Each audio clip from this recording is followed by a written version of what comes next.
Assalamualaikum warahmatullahi wabarakatuh. Hari ini Ana membentangkan 6.1 iaitu pengasasan Kesultanan Johor Riau. Yang pertama iaitu pengasasan kerajaan. Kesultanan Johor Riau telah diasaskan oleh Raja Ali putera Sultan Mahmud Shah dan Tun Fatimah. Baginda menggunakan gelaran Sultan Alauddin Riayat Shah I Bendahari Seri Nara Diraja dititahkan menghimpunkan rakyat untuk membuka negeri di pesisir Sungai Johor. Yang kedua iaitu pusat pemerintahan Kota Kara Pekan Tua. Sultan Alauddin Riayat Shah I membina pusat pemerintahan di Kota Kara Pekan Tua pada tahun 1528. Kedudukan Kota Kara yang terletak berhampiran sungai yang lebar dan dalam memudahkan kapal untuk keluar masuk.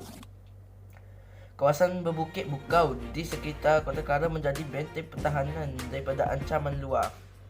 Seterusnya yang ketiga iaitu pusat pemerintahan Kota Sayong Pinang. Kota Kara di Pekan Tua telah diserang dan dimusnahkan oleh Portugis pada tahun 1535. Sultan Alauddin Riayat Shah I berundur dan membuka pusat pemerintahan di Kota Sayong. Kawasan ini lebih selamat kerana kapal perang musuh sukar melintasi sungai yang sempit. Yang terakhir sekali iaitu pusat pemerintahan Kota Batu, Johor Lama. Pada tahun 1540, Sultan Alauddin Riayat Shah I memindahkan pusat pemerintahan ke Kota Batu, Johor Lama. Kawasan ini juga dikenali sebagai Tanjung Batu.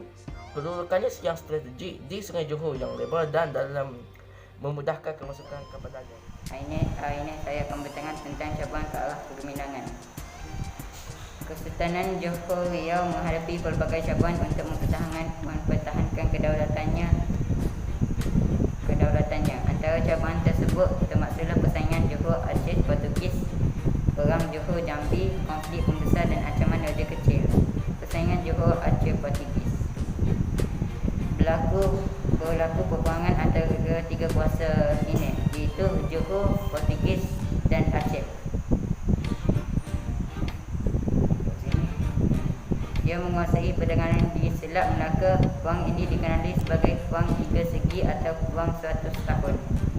Peperangan ini berakhir apabila Johor memberikan bantuan kepada Belanda untuk mengalahkan Portugis dan menguasai Melaka pada tahun 1641. Aceh pula mengalami kemerosotan selepas kemangkatan Sultan Iskandar Thani. Perang Johor yang kedua, Perang Johor Jambi. Johor menuntut wilayah tungkal daripada kerajaan Jambi.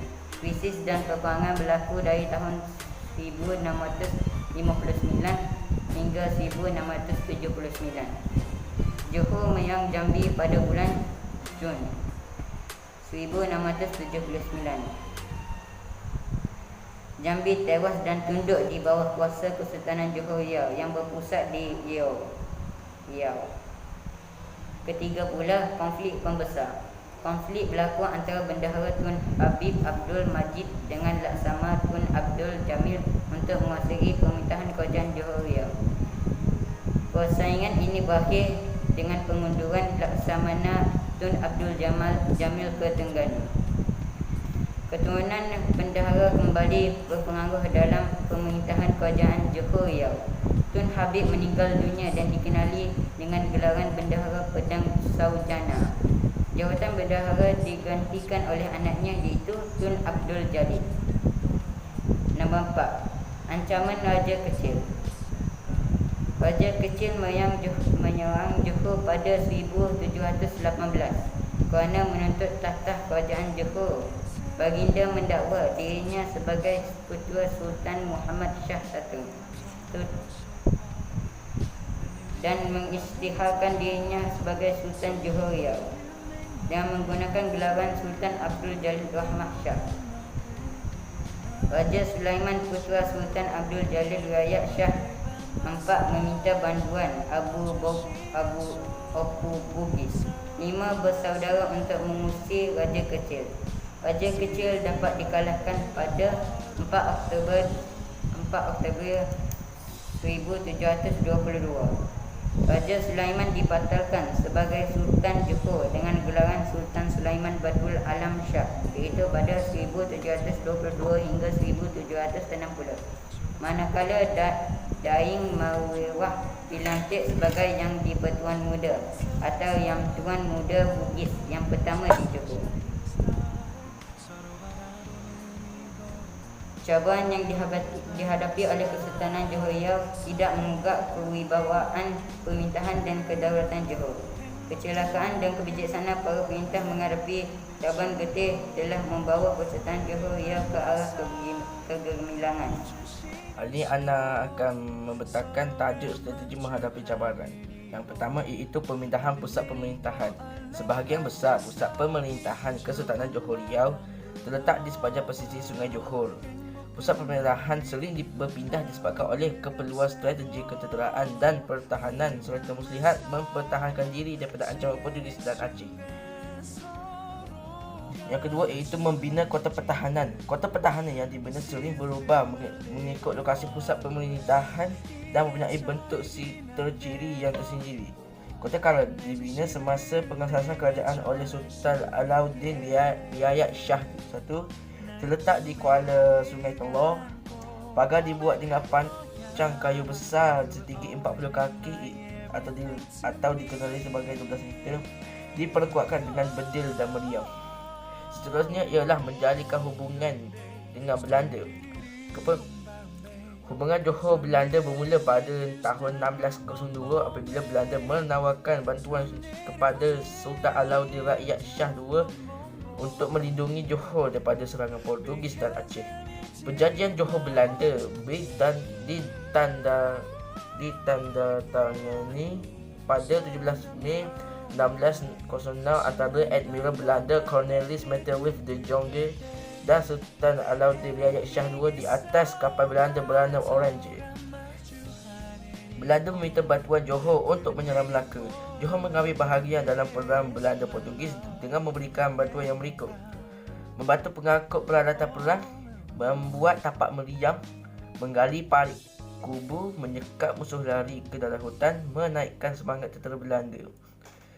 Johor membantu Belanda mengepung dan menyerang Portugis di Melaka sejak 2 Ogos 1640. Portugis di Melaka berjaya ditewaskan pada Januari 1640. Katakan 6.2 iaitu kegemilangan Kesultanan Johor Riau. Terdapat beberapa keistimewaan yang menyebabkan Johor muncul sebagai pusat perdagangan yang unggul. Yang pertama iaitu kedudukan strategik.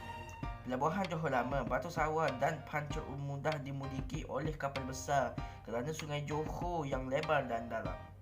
Lokasi pelabuhan di kawasan selatan Selat Melaka membolehkannya mengawal lalu lintas kapal dagang dari timur dan barat. Pelabuhan Riau yang terletak di persimpangan lalu lintas maritim yang strategik menjadi tumpuan para pedagang luar untuk berurus niaga. Seterusnya iaitu tumpuan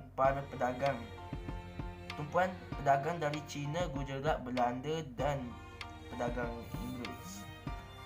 Pedagang Jawa menjadikan Johor sebagai pelabuhan pilihan disebabkan tidak berminat berdagang dengan Portugis di Melaka. Pedagang Siam memasarkan hasil pertanian seperti beras dan turut menjadi tumpuan pedagang dari tanah jajahan dan naungan serta kerajaan lain di alam Melayu. Dan seterusnya, pusat pengumpulan dan pengedaran pelbagai barang dagangan.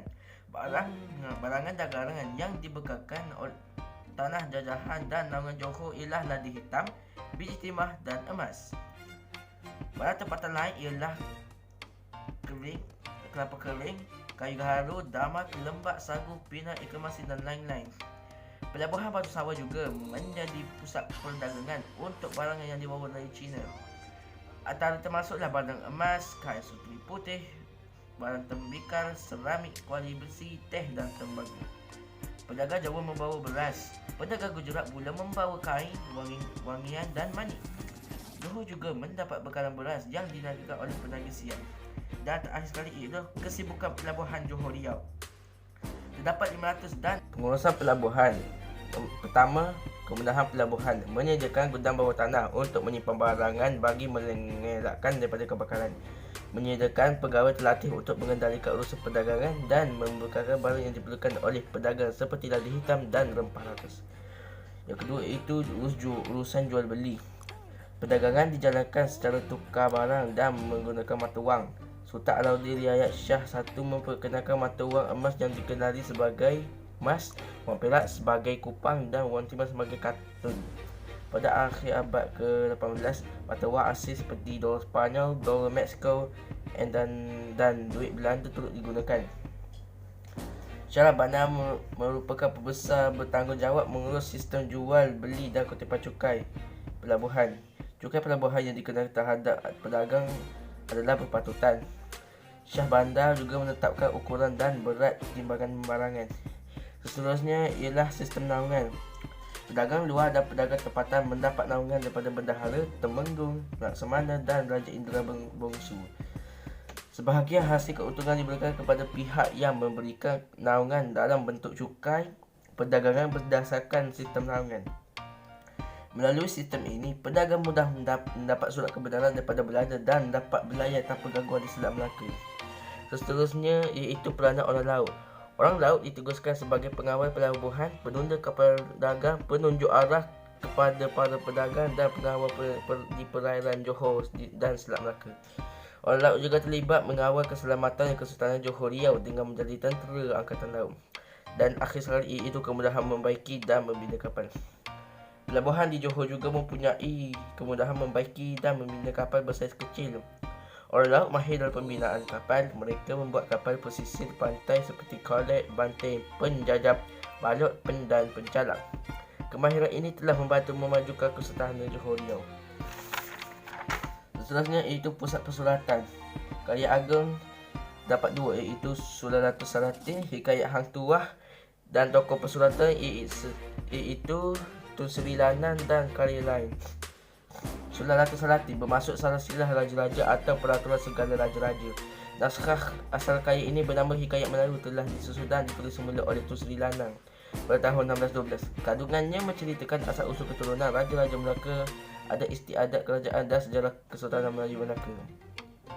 Hikayat Hang Tuah pula, sejarawan menyatakan bahawa naskah ini dihasilkan oleh pengarang dari Johor selepas kekalahan Portugis di Melaka pada tahun 1641. Hikayat Hang Tuah ialah sebuah epik pahlawan yang merentas sepanjang zaman kegemilangan Kesultanan Melayu Melaka.